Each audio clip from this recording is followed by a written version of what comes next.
भारत का वो प्राचीन खेल जो पेशवा बाजीराव द्वितीय के समय बहुत प्रसिद्ध हुआ। 17वीं शताब्दी में भारत का नाम हुआ करता था इस खेल में। समय के साथ भारत तो आगे बढ़ता गया, परंतु ये खेल हमारा युवा भूलता गया और कहीं ना कहीं आज का भारत इस खेल के बारे में बहुत कम जानता है। नमस्कार साथियों, मैं मुकुल यादव युवा चौपाल में आप सबका तहे दिल से स्वागत करता हूं। आज का एपिसोड हमारा रहेगा मलखंब और योगासन से प्रेरित। मलखंब वो खेल जिसका अर्थ है मल मतलब पहलवान और खंब मीन्स खंबा, मतलब कि ये एक एक्सटेंशन है, एक जिम्नास्टिक्स की एक एक्सटेंशन है, योगा की एक्सटेंशन है जो कि एक खंबे पर की जाती है। ये साथ में रस्सी पर भी की जाती है। अलग अलग तरीके से ये 12 प्रकार की है। हमारे यहाँ के आज के मानवीय निर्माण मंच में बच्चे दूर दूर से यहाँ पर आए हैं। अलग अलग शिविर लगते हैं ऑल हरियाणा, ऑल इंडिया। इसके जो मानवीय निर्माण मंच है इसका केंद्र है। यहाँ पर बच्चे जो हैं अपनी प्रैक्टिस करते हैं। रूरल एरिया से आने वाले बच्चे, अलग अलग तरीके के अभाव उनको रहते हैं, दूर से 3-3, 5-5 किलोमीटर तक चल कर आते हैं। किसी तरह की कोई स्पॉन्सरशिप नहीं, किसी तरह की कोई फाइनेंशियल एड नहीं, परंतु मैं बताना चाहूँगा यहाँ पर फिर भी यहाँ के बच्चों के नाम वर्ल्ड रिकॉर्ड हैं। Golden book of world record में इनके नाम दर्ज हैं, जो कि आधा घंटा 18 मिनट के इनके नाम दर्ज हैं। तो साथियों, हमारे बीच मौजूद हैं एक कहा जाए सिंगर, राइटर और टीचर भी हैं जो कि और समाज सेवी भी हैं। मैं जितना इनके बारे में बताना चाहूँगा उतना कम है। हमारे साथ मौजूद हैं डॉक्टर बलराम आर्य जी, जो कि मानवीय निर्माण मंच के फाउंडर हैं, बच्चों को शिक्षा देते हैं। इन्होंने शुरुआत करी कुछ 10 बच्चों से, और 10 बच्चों से कैसे इनका ये जो शिविर है और कैसे इनका जो एक टारगेट है कि बच्चों को शिक्षित करना है, युवाओं को शिक्षित करना है। छोटी उम्र से ही इनको खेल के प्रति और परिवार के प्रति, कैसे देश के प्रति इनके मन में भावना जोड़ी जाए, ये डॉक्टर बलराम आर्य जी काम कर रहे हैं। नमस्कार डॉक्टर साहब, आपका हमारे नमस्कार चैनल युवा चौपाल में। तो आप ये बताइए कि ये कब से स्थापना हुई मानवीय निर्माण मंच की? किस तरीके से आपने इतने छोटे बच्चों को एक अच्छा प्लेटफॉर्म दिया जो कि वर्ल्ड लेवल पर golden book of world record तक इन्होंने जो है ख्याति प्राप्त करी है? सर्वप्रथम मैं धन्यवाद करता हूं युवा चौपाल के सभी पदाधिकारी और जितने भी लोग हैं उनका धन्यवाद। और आपके चैनल के माध्यम से सभी दर्शकों को हम बताना चाहेंगे कि मानवीय निर्माण मंच जो कि एक संस्था चली हुई है, उसका वैसे तो औपचारिक हम देखा जाए तो 2017 में हमने इसको रजिस्टर्ड करा के इसके माध्यम से काम शुरू किया, लेकिन उससे पहले भी, उससे कई वर्ष पहले से हमारे कार्यक्रम चलते रहे हैं। 2015 से करीब विद्यालय के 10, 12, 15 बच्चों से हमने ये शुरुआत की थी। सर्वप्रथम उनके साथ हमने खुद शिविर किए और खुद उनको ट्रेंड किया और फिर गांव-गांव जा कर के शाखाएं लगाने का ये प्रकल्प चलता रहा। 5 वर्ष से चल रहा है और थोड़े से समय में बहुत कुछ उपलब्धि इन बच्चों की मेहनत के माध्यम से प्राप्त भी हुई है। तो आसन कर रहे हैं, कैसे इतनी देर तक अपने आप को होल्ड करते हैं? कहीं ना कहीं आपको मतलब इस तरीके से ट्रेनिंग आप कैसे दे पाते हैं बच्चों को? कोई क्या पर्टिकुलर कोई डाइट भी इनको फॉलो करनी होती है? देखो, किसी भी ट्रेनिंग के लिए, किसी भी चीज़ के लिए सबसे महत्वपूर्ण चीज़ होती है एक अनुशासन और दूसरा अभ्यास। इन बच्चों के अंदर, क्योंकि ये ग्रामीण परिवेश से सारे बच्चे हैं और ग्रामीण परिवेश से होने के साथ साथ इनमें जो एक अनुशासन प्रियता अपने अंदर नेचुरल स्वाभाविक रूप से होती है। दूसरा, इनके साथ जो गांव के जो बच्चे होते हैं वो साधारण जो भोजन खाते हैं उसी भोजन को खाते हुए बस निरंतर अभ्यास इनकी एक तरीके से सफलता की कुंजी है जो इन्होंने। यहाँ पर मैं बताना चाहूँगा, ये इतनी छोटी छोटी बच्ची है यहाँ पर 10 साल की, और कीर्ति, और इनके नाम जो है वर्ल्ड रिकॉर्ड तक है। कीर्ति, कुछ बोलना चाहेंगे? कितने उम्र के हो आप? 10 ईयर्स के। कौन से, किस चीज़ में आपका वर्ल्ड रिकॉर्ड है? ठोड़ी सलाव और भुजंगासन। भुजंगासन और ठोड़ी सलाव आसन में इनका वर्ल्ड रिकॉर्ड है। कितनी देर तक होल्ड करने का है? ठोड़ी सलाव 17 मिनट और भुजंगासन 1 घंटा 5 मिनट। 1 घंटा 5 मिनट तक का इनका जो है इनका वर्ल्ड रिकॉर्ड है। बहुत बढ़िया, शाबाश शाबाश। तो आप देखेंगे कि कैसे इतने छोटे बच्चों को ट्रेन करने का आपके अंदर जज्बा कैसे आया? अक्सर होता क्या है कि जब कुम्हार को हम देखते हैं तो उसके पास कच्ची मिट्टी होती है, उसको वो कोई भी आकार का बर्तन बना देता है। बचपन में हमने सबने देखा है। तो जब बच्चा छोटा होता है तो वो एक गीली मिट्टी की तरह होता है, हम उसको जिस भी स्वरूप में ढालना चाहें वो ढल सकता है। जब बच्चा छोटा होता है उसको हम संस्कारित बनाना चाहते हैं तो संस्कारित बन जाएगा, अगर उसको चोर बदमाश बनाना चाहते हैं तो अपने आप उसको खुला छोड़ दो, वो अपने आप बन जाएगा। जैसे खेत में कोई फसल बोनी पड़ती है तो उसके लिए मेहनत करनी पड़ती है और खरपतवार अपने आप हो जाती है। तो वही चीज़ें हैं, बच्चे छोटे बच्चे हम अच्छे से उनको बना सकते हैं और छोटे बच्चे को हमने संस्कारित कर दिया तो समझ लें हमने देश को एक अच्छा भविष्य देने का एक संकल्प शुरू अभी जो है ये मानवीय निर्माण मंच कहाँ कहाँ पर अपने शिविर लगाता है और क्या आपका जो एक टारगेट है क्या वो रूरल एरिया के बच्चों को ही शिक्षित करना है या अर्बन में भी इस चीज़ की शुरुआत होती है? और क्या चैलेंजेस रहते हैं आपको कि मलखम्ब जिसको कोई जानता भी नहीं है और योगा जिसके प्रति अब थोड़ा सा हम जानने लगे हैं, योगा डे भी मनाने लगे हैं, प्रधानमंत्री जी ने भी इस पर काफ़ी जोर दिया है, तो आजकल हम योगा को भी अपने डेली लाइफ में रूटीन में लेकर आ गए हैं काफ़ी हद तक। बट मलखम्ब की मैं बात करूं तो उसके बारे में तो शायद हम जानते भी नहीं हैं, उसके वर्ड का मीनिंग तक नहीं जानते हैं। मलखम्ब को कैसे आप यहाँ पर जो है बच्चों को इतना अवेयर करते हैं, पुनर्जागरण कर रहे हैं आप मलखम्ब का युवाओं के बीच? मलखम्ब पहली बात तो मलखम्ब हमारे देश का एक प्राचीन खेल है, प्राचीन परंपरा है। मलखम्ब जो है वो दो शब्दों से मिलकर बना है, मल्ल जमा खम्ब। मल्ल हम पहलवान को बोलते हैं और खम्बा कोई भी खम्बा लकड़ी का हो सकता है, वो किसी का भी हो सकता है।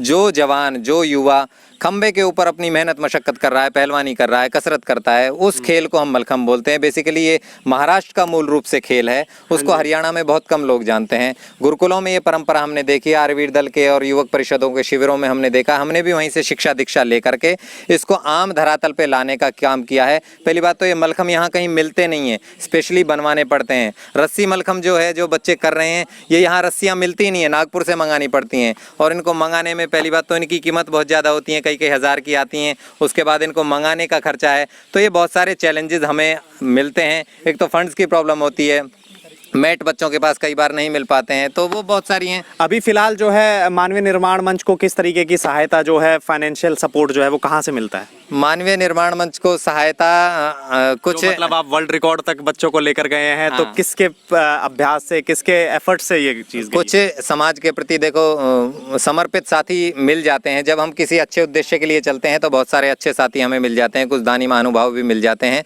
और कुछ बच्चे भी अपनी तरफ से अपनी पॉकेट मनियों से भी कुछ कलेक्शन करते हैं, छोटे बड़े सब जो इनकी गुल्लकों में जमा होते हैं उसको भी कई बार संगठनों में ये लोग दान कर देते हैं। तो ऐसी बहुत सारी इनका खुद जब कई बार लगता है कि भाई बेटा फंड की दिक्कत आ रही है, हम इतना नहीं कर पाएंगे, तो बच्चे कहते हैं कि नहीं जी हमको करना है करना है। जब इनका संकल्प इतना मजबूत देखते हैं तो हमें चाहे बच्चों के लिए किसी के सामने झोली फैलानी पड़ती है वो भी करते हैं, अपने वेतन में से देना पड़ता है उसको भी देते हैं। 7 साल आज जॉब करते हुए कोई सेविंग नहीं की है, जो कुछ होता है बच्चों के लिए जितना होता है वो करते रहते हैं। मैं आपको प्रणाम करना चाहूँगा गुरुजी इस बात के लिए। यहाँ बच्चों को देखिए कितने छोटे छोटे बच्चे हैं, अलग अलग तरह के तबकों से आते हैं ये बच्चे और अपने मतलब इनको किसी तरीके से किसी ने कोई प्रेशराइज नहीं कराया कि आपको जाना है जाके वहाँ पे भाई अटेंड करने हैं, शिविर अटेंड करने हैं, लेकिन ये बच्चे अपने मन से यहाँ पर आते हैं। और एक और चीज़ मैं बताना चाहूँगा, यह जो शाखा इनकी लगती है ये निःशुल्क होती है, बिल्कुल किसी तरह की कोई यहाँ पर ये फीस चार्ज नहीं करते हैं। गुरुजी का मानना है कि अगर किसी तरह की हम फीस चार्ज करते हैं तो एक श्रद्धा जो होती है सीखने वाले की वो कहीं ना कहीं टूट जाती है, क्योंकि लोग उसको फिर एक बिजनेस और व्यवसाय की नज़र से देखने लगते हैं। तो गुरुजी फिर आपका आगे का क्या प्लान है, बताइए आप क्या चाहते हैं? मानवीय निर्माण मंच जो संस्था है उसके 3 उद्देश्य हैं। हम जो काम करते हैं यज्ञ, योग और संस्कार। योग उसमें एक सीढ़ी है हमें बच्चों को संस्कारों से जोड़ने की, तो हमें संस्कारित करना है, देश को आगे भविष्य को बनाना है, उसलिए हम इन बच्चों को यज्ञ भी सिखाते हैं। सारे बच्चे दैनिक यज्ञ पूरा कंठस्थ इनको सभी को याद है, सारे मंत्र संस्कृत के, चाहे कोई 4th क्लास का बच्चा हो चाहे 8वीं का बच्चा हो, उन्होंने संस्कृत पढ़ी हो या नहीं पढ़ी हो, लेकिन इन सबको मंत्रों के, वैदिक मंत्रों के जो हवन के मंत्र होते हैं वो कंठस्थ सभी को याद हैं। तो इसलिए यज्ञ भी हम सिखाते हैं, योग भी हम सिखाते हैं और इनको माता पिता का आदर मान सम्मान कैसे करना है, संस्कार कैसे होते हैं, बुजुर्गों की क्या पुरानी बातें हैं वो सब सिखाने का काम करते हैं। और इसी संकल्प को लेकर के चल रहे हैं। भविष्य में ईश्वर कृपा करें इन बच्चों के ऊपर। पता नहीं इन बच्चों में से कोई कल्पना चावला बन सकती है, कोई सरदार भगत सिंह या कोई बड़ा वैज्ञानिक अब्दुल कलाम जैसा भी बन सकता है, कोई देशभक्त बन सकता है, कोई राजनेता बन सकता है। वो जिस भी फील्ड में जाएंगे, अगर संस्कारित होंगे तो अच्छा काम करेंगे, अगर संस्कारित नहीं होंगे तो समाज के जिस दिशा में जाएंगे वो गलत काम करेंगे। इसी उद्देश्य के साथ पूरे देश में शाखाएं लगाने का मन है, संकल्प है। ईश्वर शक्ति देंगे तो ज़रूर पूरी होगी। आज हरियाणा के 6 जिलों में हमारी संस्था काम करती है, दिल्ली में संस्था काम करती है और राजस्थान के अलवर जिले में हमारी संस्था इसी प्रकार से गांव-गांव में जाकर के शिविर लगाती है और उनकी टीम बहुत अच्छी तैयार है। नेशनल लेवल तक के प्लेयर इन बच्चों के अंदर से निकाल करके हमने तैयार किए हैं।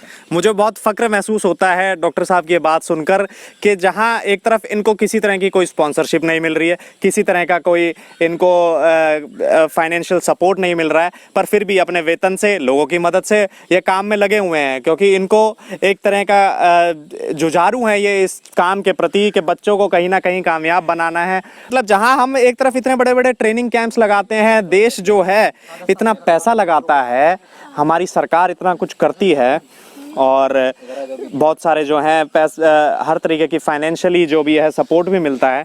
एक तरफ आप देखेंगे कि यहाँ के जो बच्चे हैं, क्या इनको किस तरह का सपोर्ट मिल रहा है? कोई सपोर्ट नहीं है इनको फाइनेंशियली। क्या इनको कोई ट्रेनिंग कोई किसी तरह की मिल रही है? नथिंग।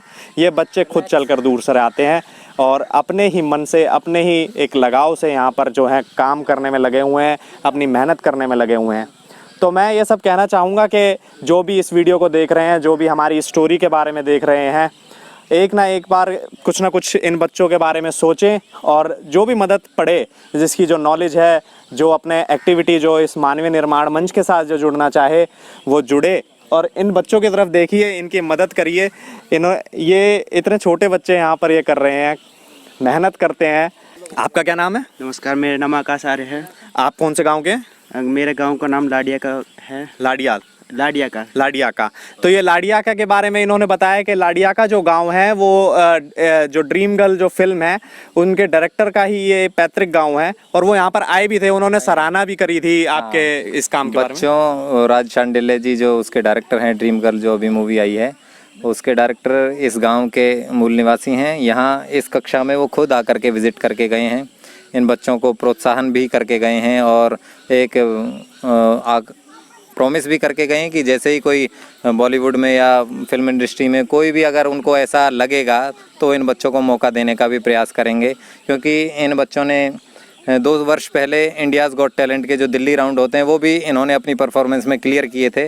मुंबई राउंड के लिए किसी कारणवश नहीं जा पाए, वो बहुत सारी दिक्कतें उसमें आ गई थी हमारे सामने, लेकिन प्रतिभा है तो जब उनको हमने बताया तो वो भी, ऐसे बहुत सारे साथी हैं, आश्वासन तो बहुतों से मिलता है लेकिन वो धरातल पे कब उतरता है ये देखने वाली बात है। ज़रूर उतरेगा, धरातल पर भी ज़रूर उतरेगा जब एक बार लोग इनकी प्रतिभा देखेंगे। और आपका क्या नाम है? अमित शर्मा। आप भी, मैंने सुना है कि golden book of world record, rope mallakhamb में मैंने वर्ल्ड रिकॉर्ड बनाया था दीप आसन में। मैंने 10 आसन किए थे, वो भी 4 मिनट में। 4 मिनट में 10 आसन रोप पर जलते हुए दिए को माथे पर रख के किया था। जलते हुए दिए को माथे पे रखकर रोप की सहायता से इन्होंने 4 मिनट में 10 आसन कर डाले। मैं आपका बहुत सम्मान करना चाहूँगा इस बात के लिए कि आपने मतलब इतनी बड़ी चीज़ कर दी और सारा श्रेय जो है ये इस मंच को जाता है, इन बच्चों को जाता है। 10 बच्चों के साथ डॉक्टर साहब ने शुरुआत करी थी और आज ये जो इन्होंने जैसा कि बताया कि इतनी जगह पर जो है इनका शिविर चल रहा है। तो इसी के तो साथियों, दोनों पैरों पर जब हमें खड़ा होने के लिए कहा जाए तो शायद कुछ घंटे बाद, कुछ क्षण बाद हमें थकान महसूस होने लगती है, पर यहाँ पर आज हमारे साथ है मोनिका ज्योति, जिनका वर्ल्ड रिकॉर्ड है golden book of world record में एक पैर पर। इनके आसन का नाम है त्रिविक्रम आसन, जो कि ये 18 मिनट 44 सेकंड तक ऐसे ही खड़ी रही त्रिविक्रम आसन में और इनकी उम्र मात्र 13 साल, सिर्फ 13 साल उम्र है इनकी। अब आप रिलैक्स हो सकती हैं, हमसे देखा नहीं जा रहा इतनी देर। तो ज्योति कैसे किया ये और कितने सालों की प्रैक्टिस थी? 3 सालों की। 3 साल लगातार आपने इसी आसन की प्रैक्टिस करी? नहीं, 2 साल। 2 साल। किसने मदद करी आपकी? बलराम गुरुजी ने। बलराम गुरुजी ने। तो बलराम गुरुजी ने इतने वर्ल्ड रिकॉर्ड होल्डर जो हैं यहाँ पर दे दिए हैं। के साथ मैं आपसे इजाज़त मांगूंगा और यही कहना चाहूँगा कि कभी ना कभी किसी का भी मौका लगे ये वीडियो के थ्रू, जिसके पास भी ये वीडियो पहुँच रही है, एक ना एक बार ज़रूर कोशिश करें, किसी ना किसी शिविर में जाएं, डॉक्टर साहब से मुलाकात करें और किस तरीके से हम बच्चों से मिल सकते हैं, बच्चों की सहायता भी कर सकते हैं, इनको प्रोत्साहन तो दे ही सकते हैं, उसमें तो हमारा कुछ नहीं लगने वाला। तो प्रोत्साहन करें, इस वीडियो को ज़्यादा से ज़्यादा लोगों के साथ शेयर करें, अपनी बात रखें आगे। इसी के साथ मैं आपकी इजाज़त चाहूँगा। धन्यवाद। युवा चौपाल के साथ बने रहने के लिए धन्यवाद।